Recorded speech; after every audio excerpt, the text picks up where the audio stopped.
Arithmetic format. இதில பார்த்தீங்கன்னா, உங்களுக்கு மைனஸ் இருக்கு, பிராக்கெட் இருக்கு, அதுக்கப்புறம் மைனஸ் இருக்கு, மல்டிபிள் சாரி எக்ஸ் இருக்கு. எக்ஸ் தான் நம்ம கண்டுபிடிக்கிற வேல்யூ.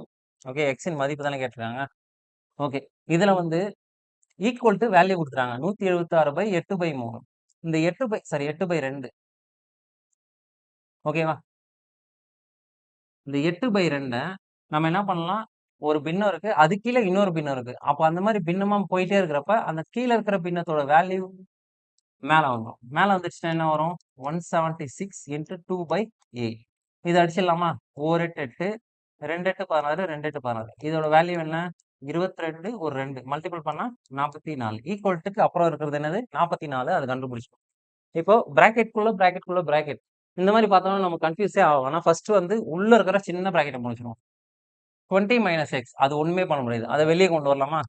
37. இந்த பிராக்கெட் நம்ம வெளிய எடுத்தோம்னா மைனஸ் ஆயிடுமா? இங்க ஆல்ரெடி ஒரு மைனஸ், இங்க ஆல்ரெடி ஒரு minus. Minus into minus plus X. ஓகேயா? இது வரைக்கும் பிராக்கெட் முடியுது. இதோட வேல்யூ என்ன பார்த்தலாம்? 37 20 போச்சுன்னா எவ்வளோ? 17 பிளஸ் எக்ஸ். ஓகே. இது வரைக்கும் முடிஞ்சிச்சு. அடுத்து மைனஸ் இருக்கா? மைனஸால மல்டிபிள் பண்ணோம்னா இது மைனஸ் ஆயிடும். இதுவும் என்ன ஆகுது? பிளஸ்ல இருக்கிறது மைனஸ் எக்ஸ் ஆயிடும். அடுத்து 42 17 கழிக்கணும். 42ல 17 கழிச்சீங்கன்னா எவ்வளோ வேல்யூ வருது? 10 15 25 வரும். ஓகேயா? அப்ப 25 மைனஸ் எக்ஸ்.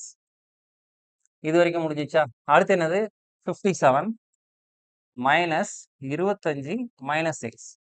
இந்த மைனஸால மல்டிபிள் பண்ணீங்கன்னா 57ஆ? இது மல்டிபிள் பண்ணீங்கன்னா மைனஸ் 25 பிளஸ் எக்ஸ் ஆயிடும். இதை கேன்சல் பண்ணுங்க. 7ல 5 போச்சுன்னா எவ்வளோ? 2. 5ல 2 போச்சுன்னா 3 பிளஸ் எக்ஸ். நம்ம ஆல்ரெடி கண்டுபிடிச்ச வேல்யூ என்னது? 44. இதுல இருந்து எக்ஸ் வேல்யூ கண்டுபிடிக்கலாமா? இது அந்த சைடு போச்சுன்னா 44 மைனஸ் 32 கழிச்சா எவ்வளோ? 2. 3ல 1 போச்சுன்னா சாரி 4ல 3 போச்சுன்னா 1. ஆன்சர் வந்து +12.